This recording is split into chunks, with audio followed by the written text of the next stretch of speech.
بسم اللہ الرحمن الرحیم۔ میرے تمام سوشل میڈیا بہنوں اور بھائیوں کو میرا سلام۔ امید ہے کہ سب خیریت سے ہوں گے۔ آج ہم اللہ پاک کے جس اسم صفت کے بارے میں بات کریں گے وہ ہے یا علیمو۔ آپ کے وقت کی قدر کرتے ہوئے ویڈیو کو جلدی سے شروع کرتے ہیں۔ ویڈیو بہت ہی چھوٹی سی ہونے والی ہے تو ویڈیو کو اند تک ضرور دیکھیے گا، اور پسند آئے تو صدقہ جاریہ سمجھ کے اس کو ویڈیو کو شیئر بھی کر دیجیے گا اور لائک بھی کر دیجیے گا۔ یا علیمو یا پھر العلیمو بھی کہہ سکتے ہیں۔ بہت وسیع علم والے، اے جاننے والے، ظاہر و باطن کے جاننے والے۔ شروع کرتے ہیں العلیمو کے معنی سے۔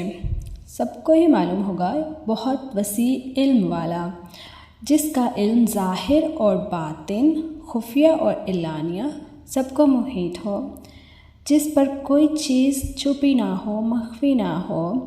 وہ ہستی جس کو مخلوقات کو پیدا کرنے سے پہلے بھی ان کے متعلق علم تھا کہ یہ کیسے اور کب ہوں گے، اور ان چیزوں کے بارے میں بھی علم ہے جو نہیں ہوئی، اگر ہوتی ہیں تو کیسے ہوتی ہیں۔ یہ اسم گرامی قرآن پاک میں 157 مرتبہ وارد ہوا ہے۔ گرامی ہے سورہ روم، یخلق ما یشاء وہو العلیم القدیر۔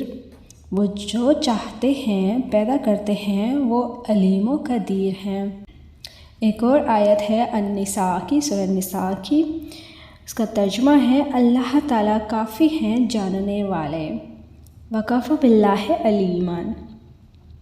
اللہ تعالیٰ کا علم ظاہر اور باطن پر محیط ہے، اسرار و اعلان کے گھیرے میں لیے ہے۔ یہ اسم جمالی ہے۔ تاثیر اس مبارک نام کی یہ ہے کہ جو شخص اس نام کا ورد کرے گا، ہر ایک کام میں سمجھ اور ہر ایک بات کا انجام جلد معلوم کرے گا۔ اس علم کے زیادہ سے زیادہ وظیفہ کرنے سے اس کے علم میں بہت اضافہ ہوگا، وہ ظاہر بھی جان پائے گا، باطن بھی جان پائے گا۔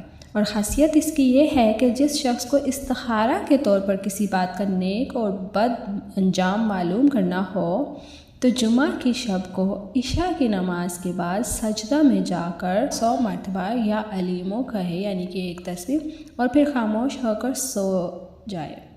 اسی رات کو انشاءاللہ پورا حال معلوم ہو جائے گا۔ اور اس کی خاصیت یہ بھی ہے کہ جو کوئی شخص 40 دن تک نہار منہ اپنے بچے کو 21 مرتبہ یا علیمو پانی پر دم کر کے پلائے گا، بچہ صاحب علم ہوگا، ذہن اور حافظہ اس کا روشن ہو جائے گا۔ آج کل بچے موبائلوں میں مصروف رہتے ہیں، ذہن سٹڈیز کی طرف کم ہوتا ہے، تو امید ہے کہ ویڈیو چھوٹی سی آپ کو پسند آئی ہوگی۔ ویڈیو کو لائک اور شیئر کر دیں صدقہ جاریہ سمجھ کے۔ اپنا خیال رکھیں، خوش رہیں، خوشیاں بانٹیں۔ اللہ حافظ۔